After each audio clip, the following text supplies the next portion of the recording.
After crossing endless desert roads, Henry and Margaret arrive in Las Vegas, a city glowing with dreams and echoes of fate. When a mysterious magician gives Henry a silver pocket watch, time itself seems to play tricks. A series of strange coincidences leads them to one bet, one number, and one unforgettable miracle. The mirage of time. The desert stretched endlessly, a golden ocean of heat and silence. The old Ford F-150 hummed along the cracked highway, its chrome hood catching the last light of the day. Henry's weathered hands rested easy on the wheel, the way a man drives when he's been on the road all his life. Margaret sat beside him, her window rolled halfway down, letting the warm desert wind tangle through her silver hair.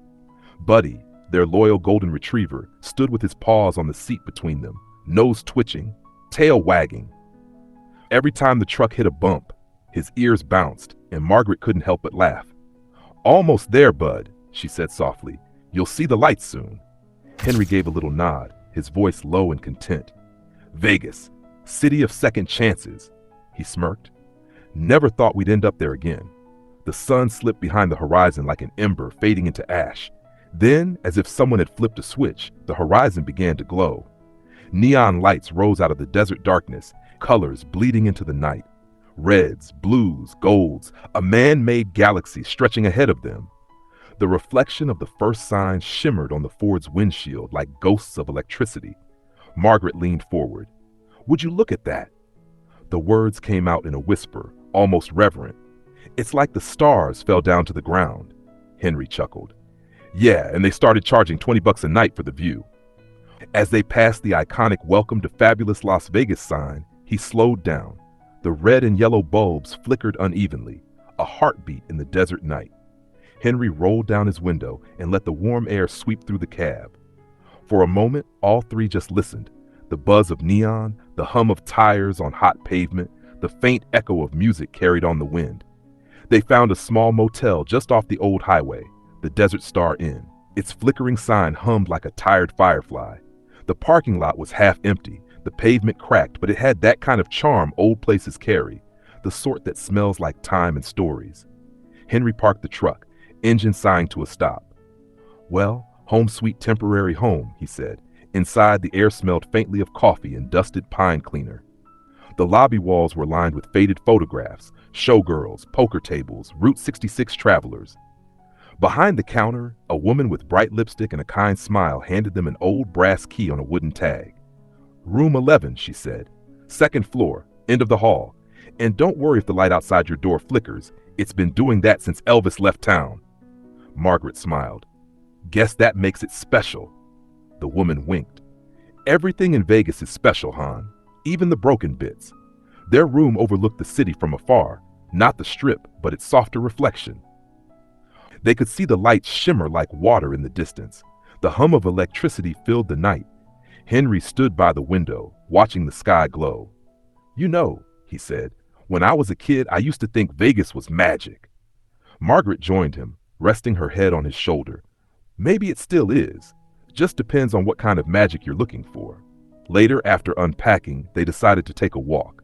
The city was alive, the air humming with possibility. They drove down to Fremont Street, parked the truck, and let the lights swallow them whole. It was a carnival of sound. Street musicians strumming old rock tunes, performers painted in silver, laughter echoing from every corner. Buddy trotted happily beside them, tail waving like a flag of joy. People smiled as they passed, an elderly couple in matching denim jackets and their dog who looked like he owned the place. They stopped near a small crowd gathered around a street performer. A man stood there, tall, dressed in black with a long coat that shimmered under the lights. His face was lined, but his eyes sparkled like he knew more than he should. A small table stood before him, covered in cards and coins. "Step closer, friends," he said, his voice smooth and rich. "Tonight, we play not for money, but for time itself." Margaret smiled, amused. "Now that's new," she whispered. Henry crossed his arms. "Sounds like a sales pitch." The magician looked directly at Henry as though he'd heard the comment. He reached into his pocket and pulled out a small silver pocket watch, its chain glinting under the neon glow. "Sir," he said, "would you hold this for a moment?" Henry hesitated, then stepped forward. The watch felt cool and heavy in his hand, real metal, not cheap trick gear. Its ticking was soft but steady, each click precise.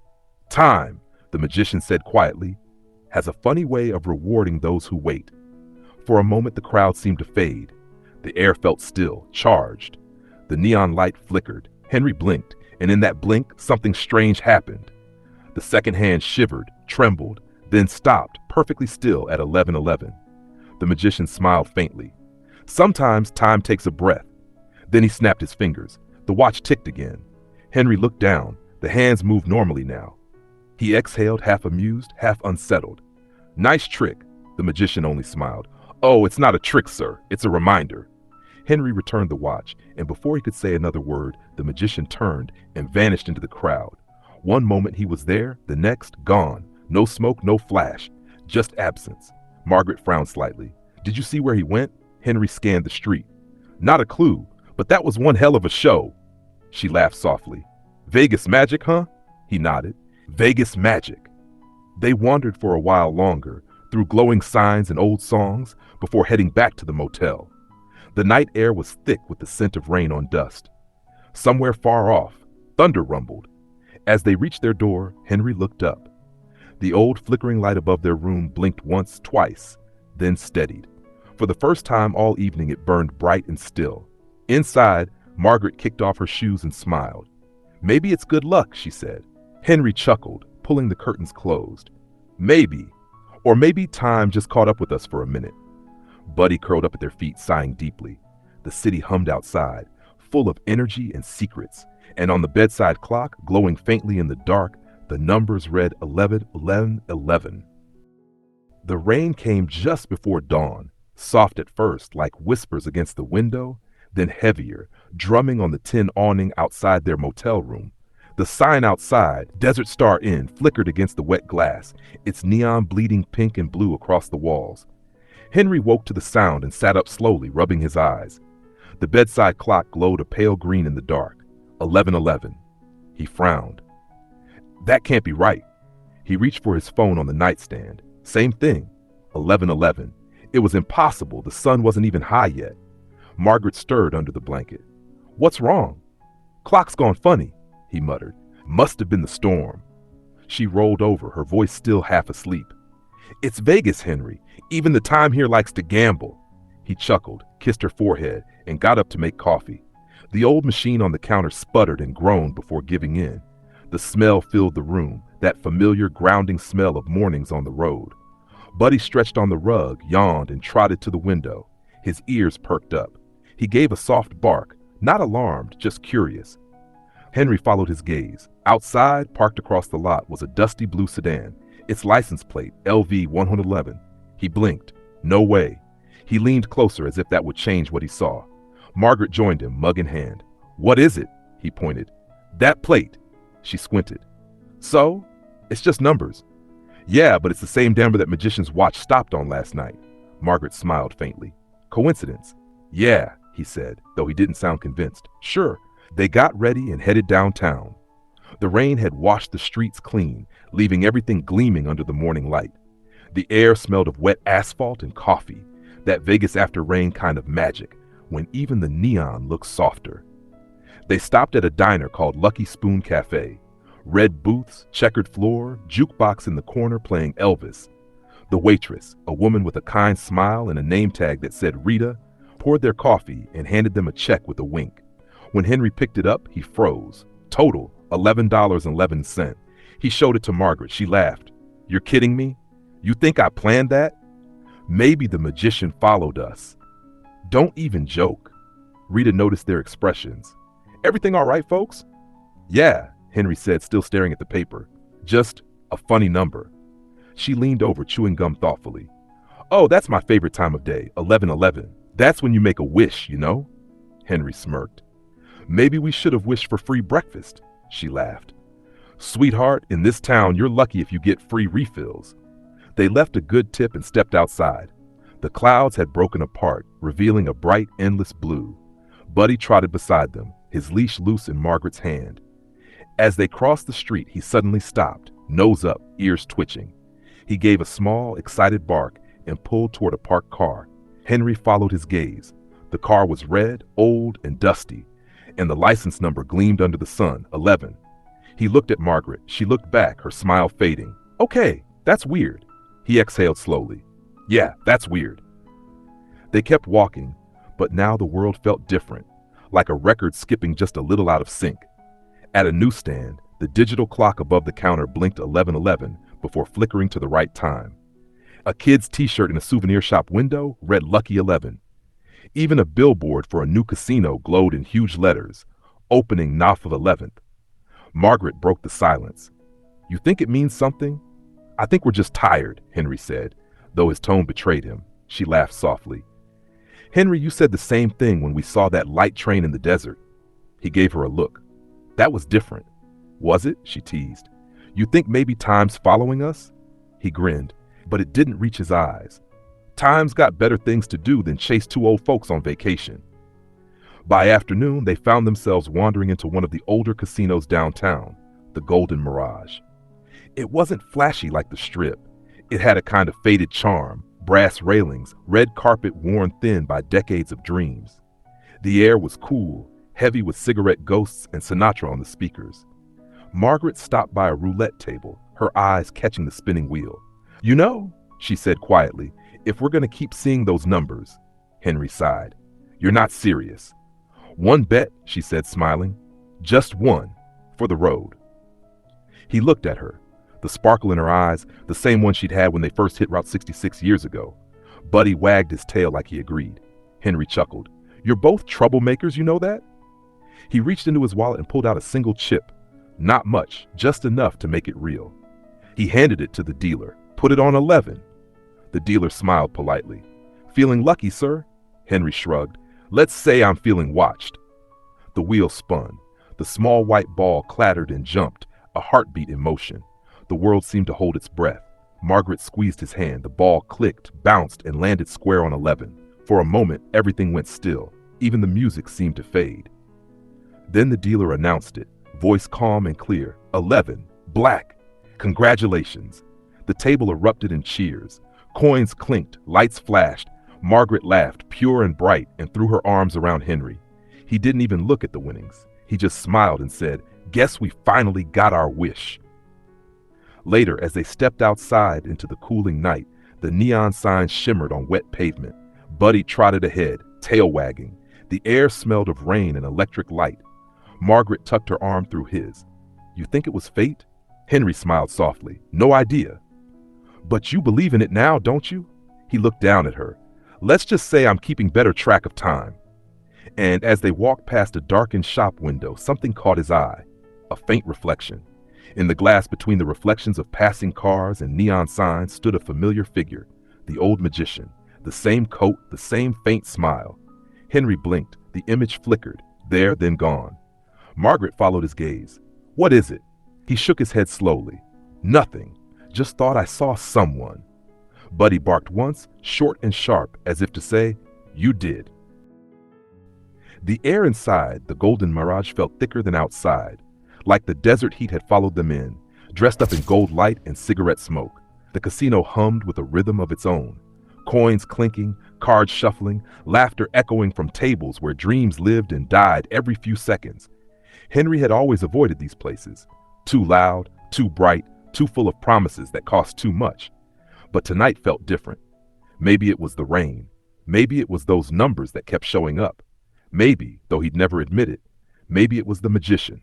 Margaret's hand slipped into his, warm and steady. One bet, she whispered, smiling. For luck, remember? He sighed, but the corners of his mouth curved up. You really think 11's our number? She squeezed his fingers. It's been following us all day. Maybe it's time we follow it back. They found a small roulette table near the bar, tucked under a brass chandelier that hummed faintly with age. The croupier was an older man with silver hair slicked back, his white shirt crisp, his voice calm as a sermon. Welcome, folks. Feeling lucky tonight? Henry laughed softly, more like feeling curious. He reached into his pocket and placed a single $20 chip on the table. Not much, but it felt symbolic, like a handshake with fate. Margaret stood close, her arm brushing his. Buddy waited by the entrance, where the doorman, a young guy in a vest and bow tie, had promised to keep an eye on him. The golden retriever sat patiently, tail sweeping the floor, eyes following Henry's every move. The wheel began to spin, a blur of red and black, of motion and chance. The tiny white ball danced along the rim like a note held too long in the air. Henry could feel his heart beating in his palms. Around them, the room blurred. Sounds softened. It was as if the world had leaned in to watch this one small moment. Margaret whispered, "Here we go." The ball slowed, bounced once, twice, then clicked into its place. The croupier leaned forward, and for a heartbeat, the world went still. 11. Black. A gasp rolled through the table, followed by applause from strangers who loved anyone's victory, if only for a second. Lights above the wheel pulsed softly. A bell chimed once. Margaret turned to him, eyes wide, laughter spilling out of her before she could stop it. Henry just stood there, stunned, grinning like a kid. "We did it," she breathed. "Guess luck finally remembered our address," he said, pulling her close. They weren't thinking about the money. The winnings weren't life-changing. Just enough to buy a week's worth of adventure, maybe a better hotel, a nice dinner. But it wasn't about that. It was about the feeling, the thrill that time itself had tilted, just for them. The croupier nodded politely, pushing the chips toward Henry. "Congratulations, sir. 11 doesn't come up often." Henry smiled, still dazed. "Yeah, I'm starting to notice." Margaret touched his arm. "Let's take it and go before time changes its mind." He laughed. "Good idea." As they walked away from the table, the casino's lights seemed warmer, more golden. Even the soft jazz from the lounge sounded like it was playing just for them. They stopped near the bar where a bartender, middle-aged, sleeves rolled up, was polishing glasses. He glanced at them and grinned. "First-timers?" "You could say that," Henry answered. The man nodded at the chips in Henry's hand. "Then take my advice. Cash out, grab dinner, and don't push your luck. Vegas always gets her cut in the end." Margaret smiled. "Wise words. Been here too long not to learn them," he said, winking. They cashed in their winnings, a few crisp bills in an envelope that Margaret tucked into her purse. "Feels heavier than it should," she said. "That's the weight of luck," Henry replied. "Slippery stuff." Outside, the night had deepened. The rain had stopped, but the streets still glistened under the neon haze. Music spilled from open doors, laughter from passing tourists. Buddy bounded up, tail wagging furiously, as if congratulating them on a job well done. Henry knelt down to scratch behind his ears. "You knew, didn't you, boy? You saw it coming." Margaret chuckled. "He's the only one with real instincts around here." They wandered down Fremont Street again, past the same performers, the same flashing lights. But everything seemed to shimmer differently now. There was a lightness in their steps, a sense that something unseen had approved of them tonight. Henry stopped in front of a souvenir stand, eyeing a row of cheap trinkets, keychains, magnets, pocket watches. One of them caught his eye, a small brass fob engraved with 1111. He picked it up slowly. "Would you look at that?" Margaret laughed softly. "Now you're just seeing it everywhere." He turned it over in his hand, the metal warm from the lights. "Maybe it's seeing us." He bought it, slipped it into his pocket, and they kept walking. They passed a glass storefront where a neon sign buzzed faintly, Silver Mirage Lounge. The glass was slightly fogged from the rain, and their reflections glowed red and blue. Henry reached for Margaret's hand and smiled at their mirrored selves. That's when he saw him. Behind their reflections, faint and almost transparent, stood the old magician. The same sharp eyes, the same faint, knowing smile. He lifted a hand, a slow, casual wave, and for just a second, Henry thought he saw the glint of a silver pocket watch between his fingers. "Margaret," he whispered. She turned, but the reflection was gone. The window showed only the two of them now, hand in hand, with Buddy sitting between them. The magician had vanished into the light. Henry stared a moment longer, then exhaled slowly, his breath fogging the glass. "Guess some tricks don't need an audience." Margaret leaned her head against his shoulder. "Maybe it wasn't a trick," he smiled. "Then what was it?" "A reminder," she said softly, "that sometimes life gives us little signs. You just have to be brave enough to see them." They walked back to the parking lot in silence, the kind that feels full, not empty. The F-150 waited under a flickering street lamp, chrome shining in the glow. Henry started the engine. The dashboard clock blinked once, then settled, steady and bright on 11:11. Margaret noticed it and smiled faintly. "You think it means something?" He glanced at her, then at Buddy dozing in the back seat. "Yeah," he said. "It means we're right on time." The truck pulled out onto the wet road, taillights fading into the neon night, while the city of luck kept on spinning behind them, one heartbeat, 1 second, one chance at a time.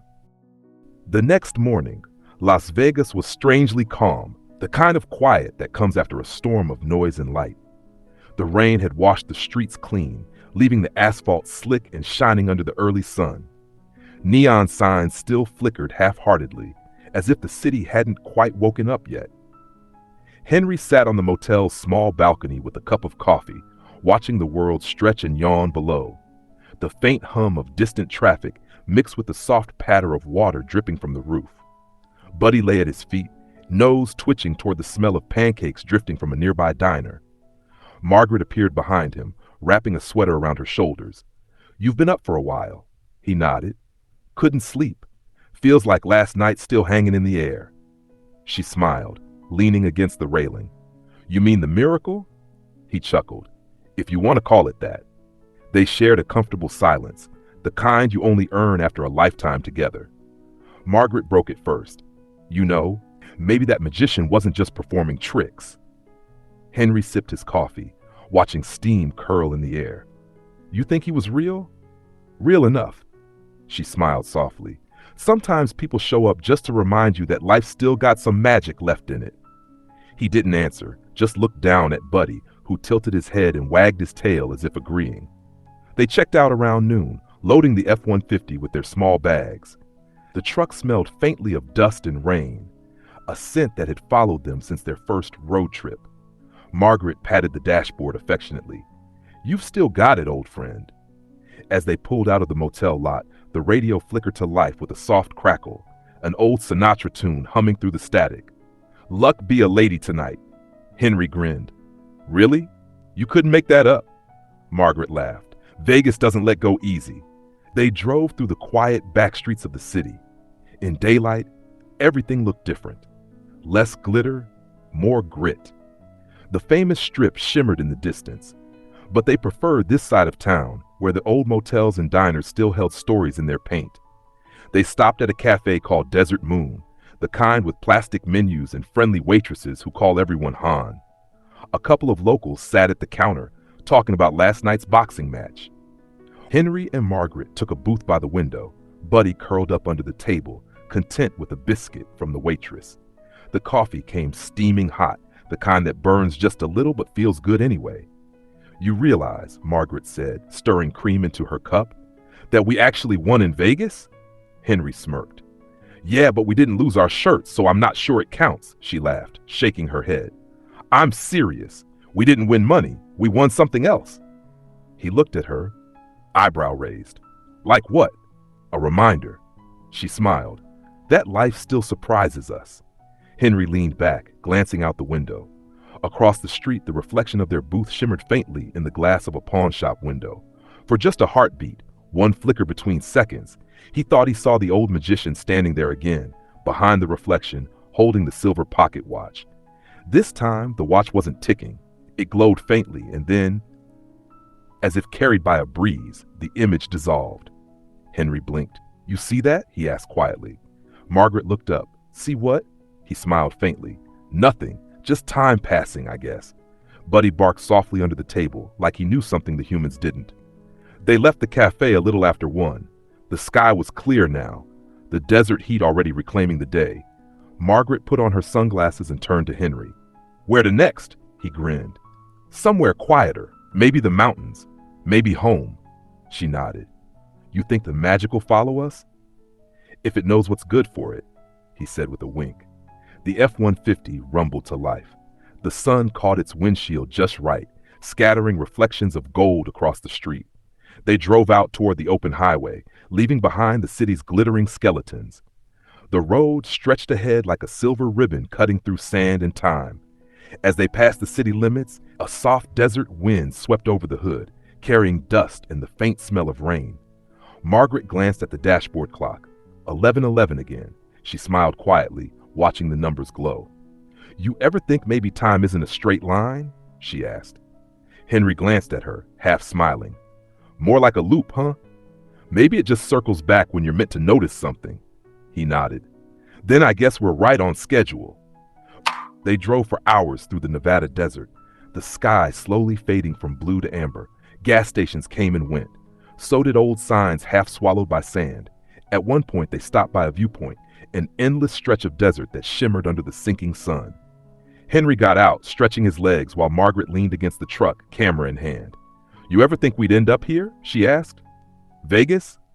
No, she said with a small laugh. Here, now, together, after everything. He smiled softly.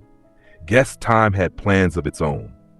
Buddy trotted around them, tail wagging, then stopped, staring out toward the horizon. The desert wind lifted his fur, and for a moment, Henry thought he saw a faint shimmer of light in the distance, not from the sun, but something gentler, golden, moving along the invisible line of the old railway tracks. It was gone almost instantly, like a mirage. Margaret turned just as he lowered his gaze. You see it too, didn't you? He nodded slowly. Yeah, I think we're being reminded again. She slipped her hand into his. Then let's not forget. They stood together, watching the desert breathe, the light shifting, the air shimmering, the horizon humming with stories too old for words. When they finally got back into the truck, the sun had almost disappeared. The headlights flicked on, carving twin paths of light through the darkening road. Margaret leaned back, sighing. So what do you think he meant, that magician, when he said time makes gifts for those who wait? Henry smiled to himself. Maybe he meant this. This? She asked. He nodded. The waiting, the road, us. She smiled softly. Then I'd say we got the best gift of all. The sky deepened into violet. The first stars appeared, and as the 150 rolled toward the horizon, the dashboard clock glowed one last time before fading into the night.